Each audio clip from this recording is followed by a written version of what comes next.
오늘의 정치권 이슈 짚어보겠습니다. 장성철 공론센터 소장, 복귀왕 전 청와대 정무비서관 두 분과 함께합니다. 어서 오십시오. 안녕하세요. 안녕하세요. 오늘 국민의힘 비대위가 우여곡절 끝에 첫 회의를 열었습니다. 저희가 회의 장면 영상으로 준비했는데요. 준비되면 같이 들어볼까요? 이준석 전 대표가 정상납 의혹, 증거인멸 교사 혐의로 당원권이 정지된 지 2개월이 넘었습니다. 전임 주호영 비대위원장이 법원에 의해 직무 정지된 지 오늘로 꼭 19일째입니다. 우리 당의 전 대표가 당을 향해 무차별적으로 제기하고 있는 가처분 소송, 언제 끝날지도 알 수 없는 상황입니다. 집권 여당의 지도부 공백이 장기화되면서 국정 동력이 크게 떨어졌습니다. 집권 여당이 제 역할을 못하고 국민들에게 걱정만 미쳤습니다. 국민 여러분께 송구스럽기 짝이 없습니다. 네, 소장님 일단 비대위 인선이요. 네. 지역 안배, 통합 이런 의미를 부여했는데 어떻게 보세요?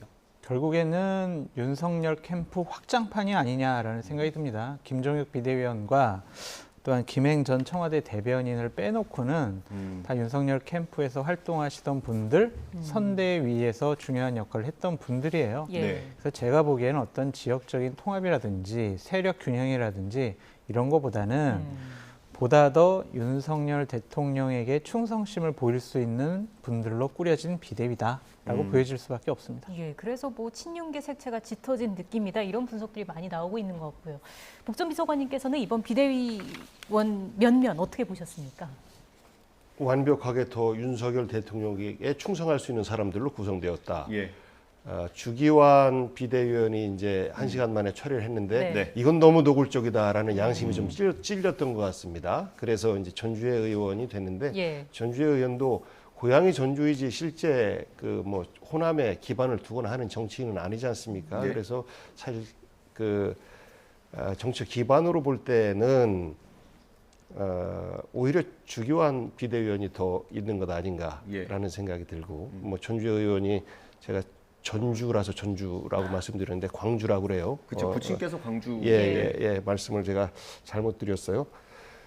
김병민 의원이 이제 청년 비대위원으로 갔는데 청년이 그 국민의힘의 청년이 양분화됐지 않습니까? 그 가운데에서 매우 적극적으로 이준석 전 대표를 비판하면서 윤석열 대통령과 윤핵관을 옹호하는 입장에 섰던 김병민 청년 대표 네. 이런 것들을 보면 다른 목소리는 용납하지 않겠다라는 의지가 비대위 구성에 좀 엿보이는 대목입니다. 예.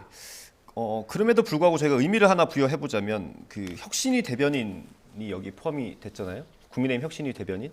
이게 최재형 의원과도 얘기가 좀 된 것 같더라고요. 여기서 좀 의미를 찾아볼 수 있을까요? 아니요, 어떻게 찾겠습니까? 표정이 안전한 표정이셨습니다. 네, 김종혁 비대위원이 어떠한 의지를 갖고 다른 목소리를 내야 되겠다라고 생각하지는 못할 것 같아요. 이분도 어차피 이제 정치를 하실 거고 다음번 공천을 받아야 될 것이고 그렇기 때문에 당연히 눈치를 보지 않을 수가 없겠죠.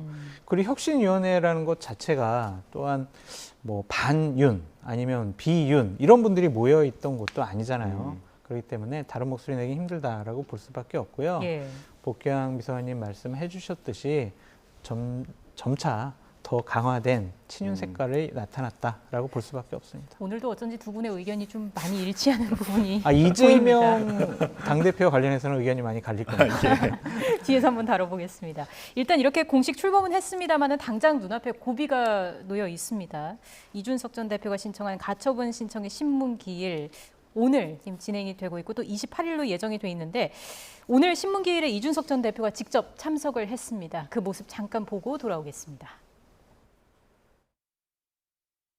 오늘 가처분 심리 같은 경우에는 어차피 지난 가처분에서 법원에서 일정 부분 판단을 내린 부분에 대해서 불복하는 것에 대해서 다루는 것이기 때문에 순탄하게 진행될 것으로 믿고 있습니다. 아무래도 이번에 당원 개정안이라고 하는 것이 결국에는 소급된 상황에 대해 가지고 이야기하는 것이고 처분적인 어떤 당원 개정이기 때문에 저는 법원에서 이것은 큰 고민 없이 판단할 수 있을 것이라 생각합니다. 이제 언론 인터뷰에서 영화 언급하시면서 예. 비대위에 배우가 있다는 취지로 말씀을 하셨잖아요. 그건 정치적인 사안은 나중에 얘기하겠습니다. 네, 일단 오늘 열린 가처분 신청 신문은 당원 당규에 대한 개정 사안인데 이게 결론에 따라서 새 비대위의 운명이 결정될 수 있기 때문에 양측이 이렇게 치열하게 좀 맞붙고 있는 거겠죠. 그렇습니다. 1차 가처분은 이준석 대표가 이겼고 네. 두 번째 가처분 신청은 이제 비대위원에 대해서 예. 직무정지 신청을 한 건데 그건 의미가 없어졌고 네네. 해산됐기 때문에 세 번째 가처분 신청이 당원 당규 개정이 무효다라는 것에 대한 가처분 신청을 한 거예요. 예. 그리고 그 요번에 새롭게 구성된 네 번째 가처분 신청한 것이 새로운 비대위원장에 대한 또 직무정지 예. 신청을 한 것인데 세 번째 당원 당규 개정 절차가 소급 적용이기 때문에 이게 불법하다라는 것이 받아들여지면 네 번째 비대위원장도 사실상 그 절차 자체가 무효가 되는 것이기 때문에 당연히 따라서 네 번째 결과도 사실 의미가 없는 네. 이런 결과로 이어질 것 같은데요. 그래서 아마 오늘 그 신문이 어떻게 진행되고 결과가 어떻게 나오느냐 이것에 따라서 국민의힘의 앞으로 또 운명이 좀 달라지지 않겠나 싶습니다. 예. 소장님, 이게 결과가 지난번에 좀 걸렸잖아요. 이번엔 어떨 거라고 예상하세요? 저는 당원 개정 무효 가처분 신청은 저는 이건 기각될 거라고 보여져요. 왜냐하면은 당원을 개정하는 사항은 정당의 자율적인 부분이에요. 우리 당의 당원들이 모여서 지도부가 모여서 상임 전국위원회에서 전국위원회에서 자 우리 당의 비상 상황은 이런 세 가지예요. 하나는 당 대표가 사퇴 고리했을 때예요. 또 하나는 최고위원 4명이 선출직 최고위원 4명이 사퇴했을 때예요. 또 하나는 최고위원들이 모두 모여가지고 비대위 갑시다라고 하는 것이 비상 상황입니다라고 당원상 규정을 하는 것을 바꿨어요. 예. 이것은 정당의 자율성이라고 볼 수밖에 없죠. 그래서 저는 오늘 같은 경우에는 기각이 될 가능성이 높다라고 보여지는데 이것을 소급 적용하는 것이냐 이것은 잘못된 것 같아요. 그게 이제 28일에 신문이 그렇죠. 있는 거고요. 그러니까 오늘 같이 병합 심사를 했으면 당원 개정은 뭐 정당의 자율적이고 적법한 그러한 절차적인 정당성을 갖고 있지만 이것을 소급 적용해서 비상 상황으로 만들어 가지고 비대위를 띄우는 것은 이건 또 잘못됐다라고 할 가능성이 좀 높다고 보여져서 오늘은 기각, 28일은 인용 이렇게 되지 않을까 전 전망해 봅니다. 뭐 그럴 수도 있겠는데 네.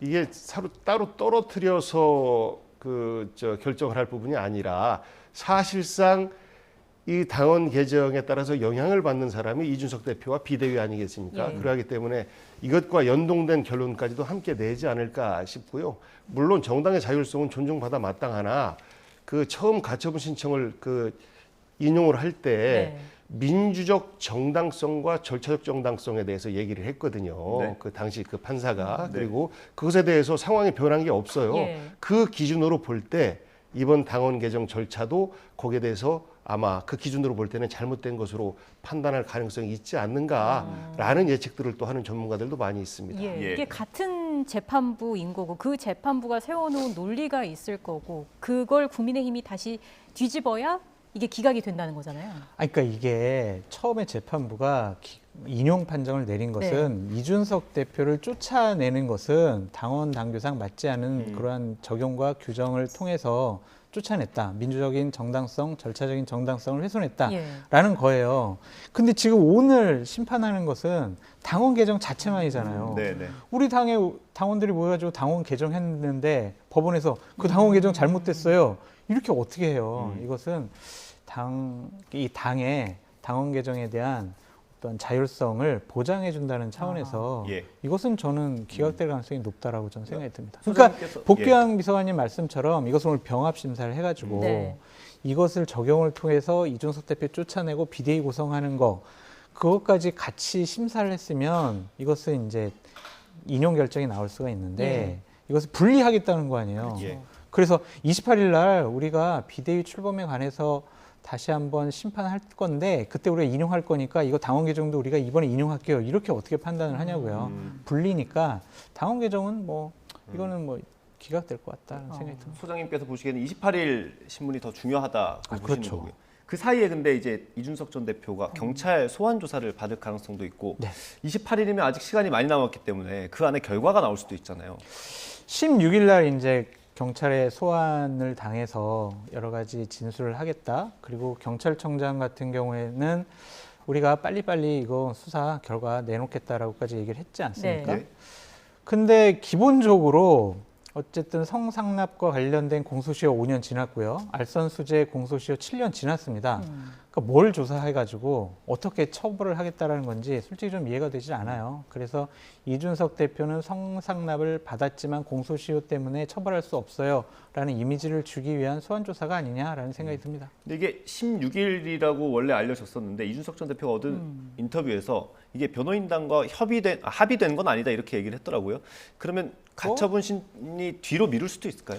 근데 그건 28일이잖아요. 너무 뒤로 밀리는 것 같은데 경찰에서도 그것을 받아들일지 잘 모르겠습니다. 뭐 이준석 대표도 본인 떳떳하면은 빨리 가서 소환에 응해서 여러 가지 해명을 하면 되지 않겠습니까? 네. 뒤로 밀 현실적인 이익은 없다고 보여집니다.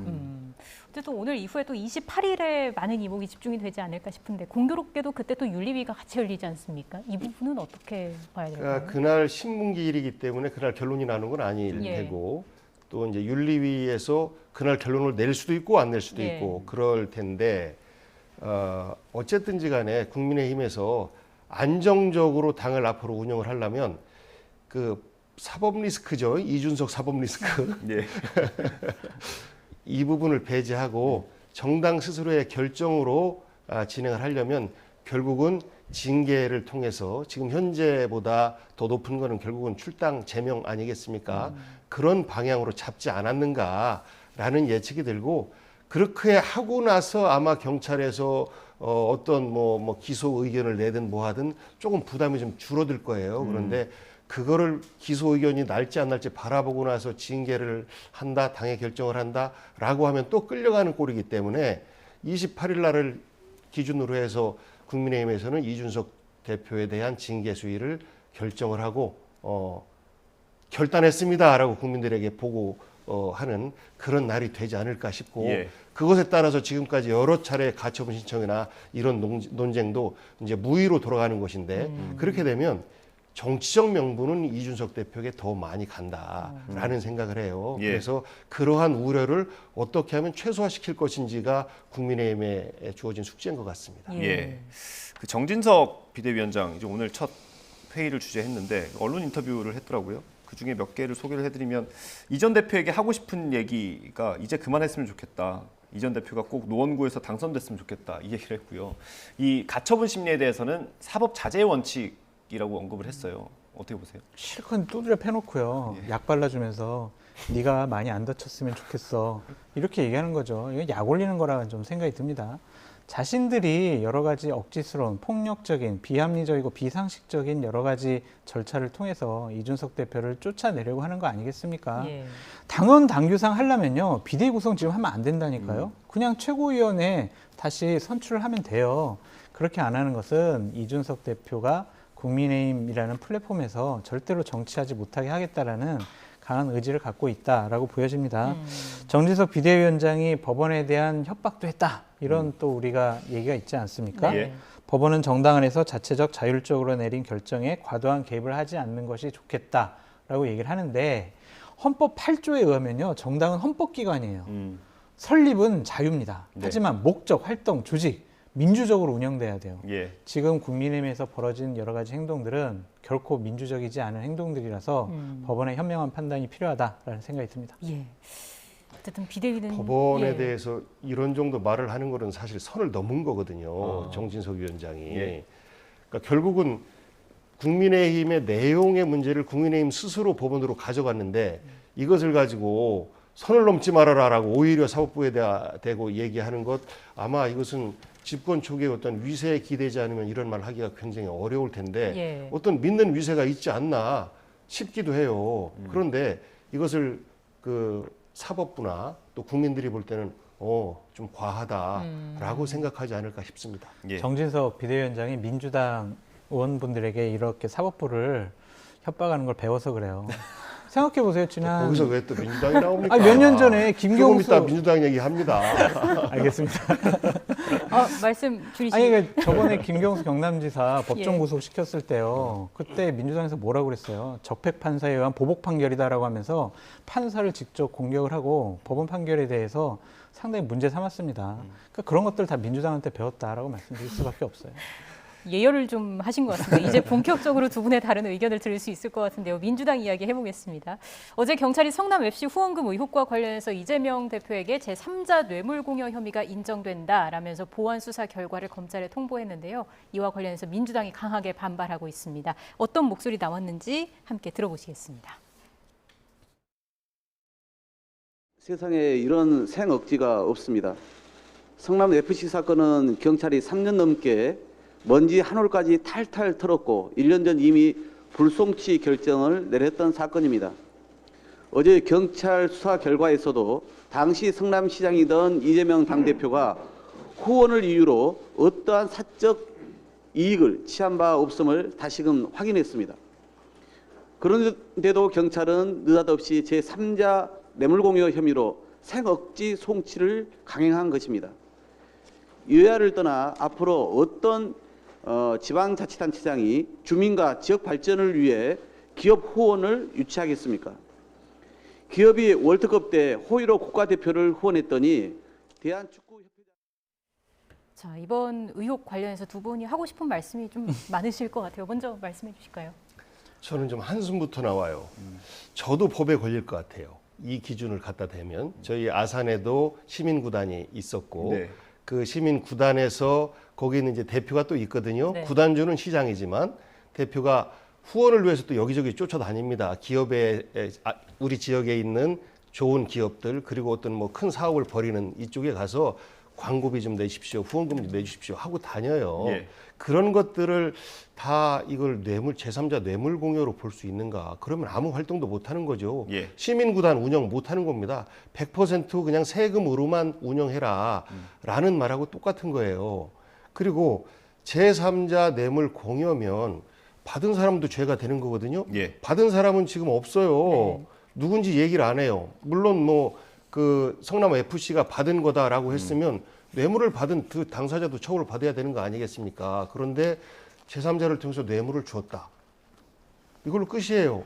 정말 비상식적인 거죠. 그래서 이렇게 제3자 뇌물 공여라는 이런 그 어떤 그 법을 엿장수 마냥 자기 마음대로 적용하는 이런 것을 보고 저는 기본적으로 기초자치단체장이나 광역단체장들 같은 경우에 야 이거 큰일 났네. 나도 털면 다 걸릴 수 있겠구나 라는 어떤 위기감에 빠지지 않을까 싶습니다. 그리고 뭐 탈탈 털었다고 말씀하셨지만 일단 무혐의 적용했던 거잖아요. 네. 어떤 변화가 있는지 몰라요. 정권 바뀐 거 이외에는 네. 압수수색을 통해서 뭐가 나왔다라고 하지만 네. 그것이 아니고 무슨 뭐 어떤 진술이 있었다라고 이야기를 하는 거예요. 그리고 어떤 진술인지도 모릅니다. 예. 그런데 이것을 근거 없이 3년 동안의 자기 수사 결과를 경찰 스스로 뒤집는 이런 모습을 보면서 야 경찰이 역시 권력에 눕는구나 스스로 알아서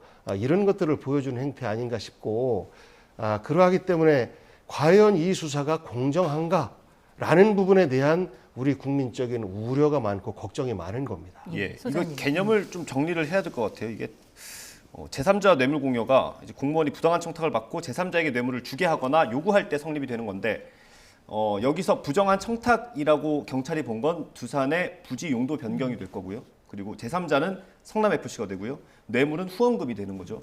이게 이제 경찰이 주장하는 거고 그리고 지난번 무혐의 했을 때와 다른 건 유의미한 진술이 있었다라는 경찰의 설명입니다.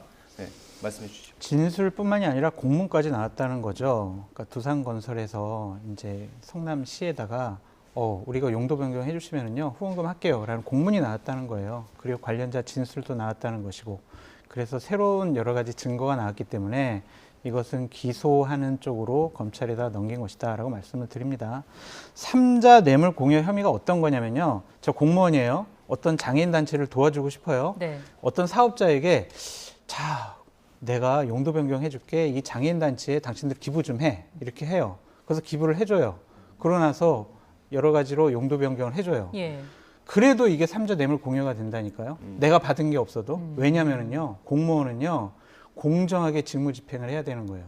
많은 다른 장애인 단체가 있잖아요. 왜 이 특정 장애인 단체만 도와주냐고요. 그것은 법 집행에 있어서 공정성을 훼손했다라는 것과 돈에 의해서 공권력, 공정한 여러 가지 행정 집행이 훼손되거나 아니면은 다른 방식으로 표현되는 것은 공무원으로서는 해서는 안 된다라는 것들이 있어요. 그래서 삼자 뇌물 공여가 죄가 되는 거예요. 직접 받지 않더라도. 예. 그리고 이 사건은 뭐냐면요.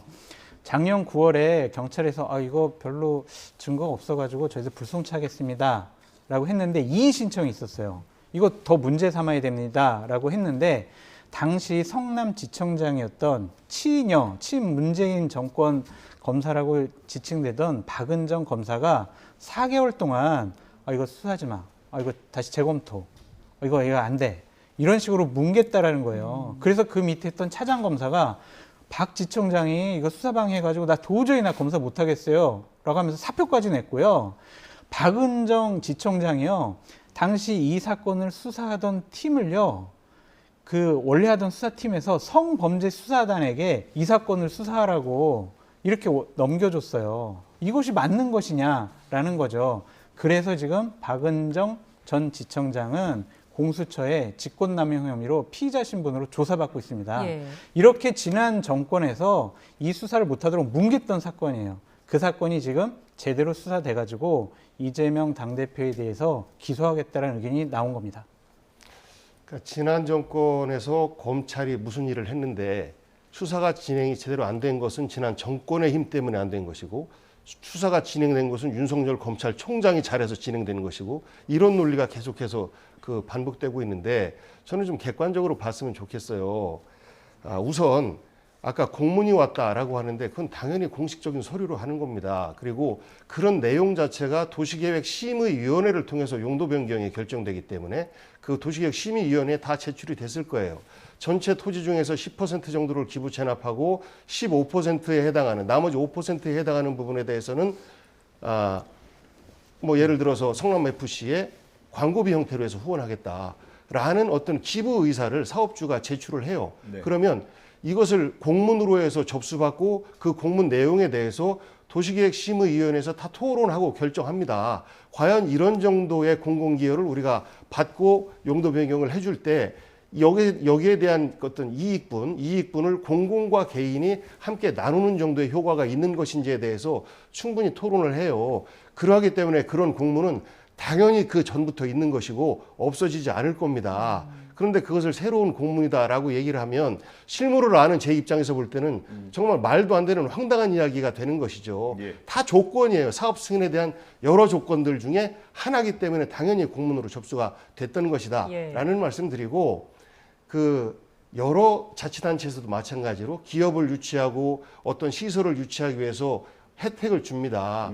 어떤 토지 용도 변경이라든지 용적률 어떤 상승이라든지 이런 것들을 모두가 다 그러면 그걸 받고 나서 도로를 만들어 달라 그랬어? 이것 또한 어떤 뇌물 제3자 뇌물 수수로 볼 수 있는 거네. 왜? 그 도로는 특정 동에 사는 주민들에게만 유리한 혜택이 되는 것이기 때문에 이런 해석도 가능하단 말이죠. 그래서 너무나 좀 억지스럽다라는 말씀 하나 좀 드리고, 그 다음에 이제 박은정 당시 지청장과 또 박 차장도 박이죠. 맞아요. 박하은인가 네. 뭐 하는 그 차장인데 두 분이 이거예요.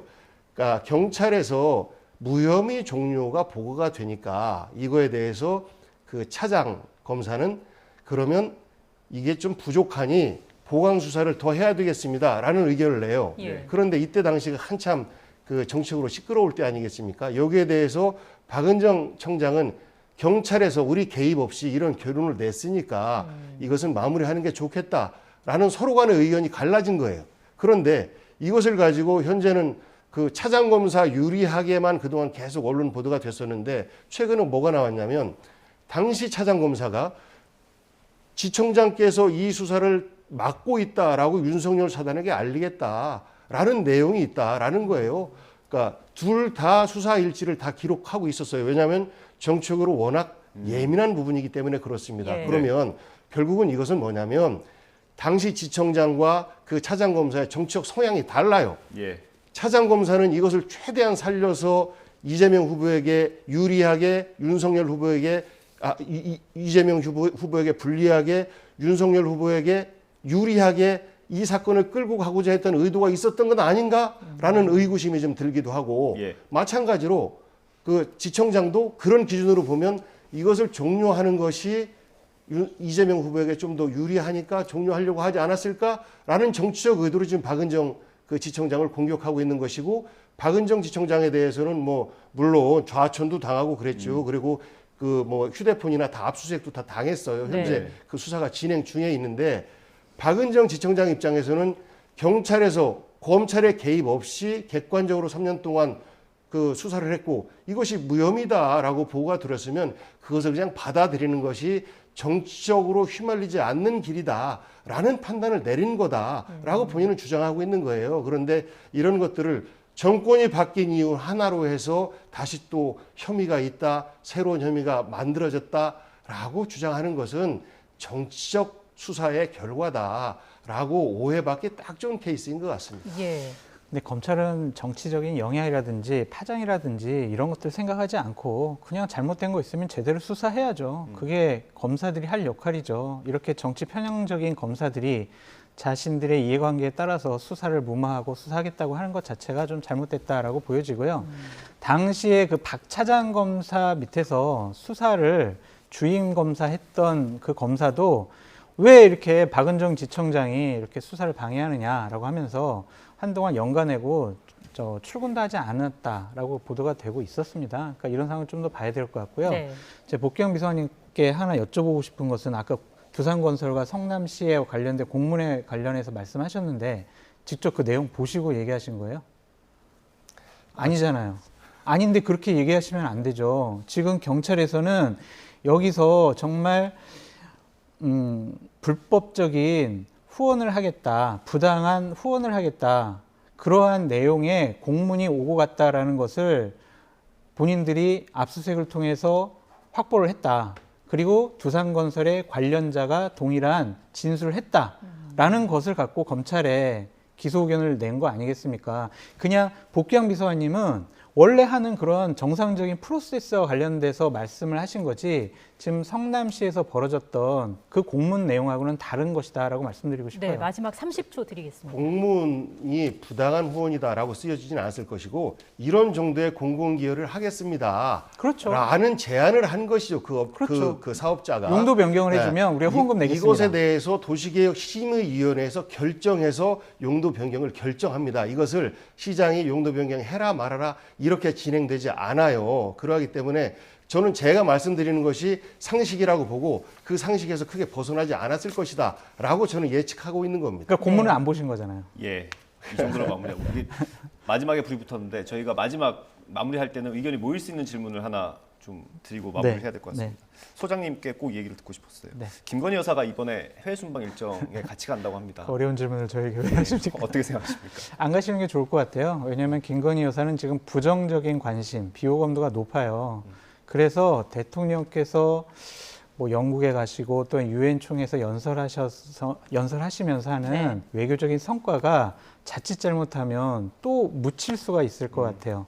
그래서 이번에는 좀 안 가시고 포항 같은 데 가셔가지고 정말 어려운 지역을 위해서 봉사활동하시는 모습을 취하는 게 어떨까라는 생각이 좀 듭니다. 이거는 의견 같이 하시겠죠? 뭐 영부인의 역할이 분명히 있다라고 하면 가셔야죠. 그런데 그것이 해명이 안 되고 그냥 남편 따라간다라고 하면 국민적인 동의를 받기 어려울 겁니다. 그래서 예. 그러니까 가는 것에 대한 정당한 명분에 대해서 국민들께 좀 보고를 네. 드려야 될 것 같고 한 말씀만 드리면 이번 추석 연휴 때 제가 이제 많이 만났지 않습니까? 주민분들을 전부 다 이제 먹고 살기 어렵다. 이 민생에 대해서 걱정을 하시는데 그 과정에서 제가 좀 듣기 민망한 이야기입니다만 대통령 잘못 본 것 같다. 이런 말씀을 하세요. 그러면서 김건희 여사 이야기를 옆에 사람이 하니까 죄송합니다.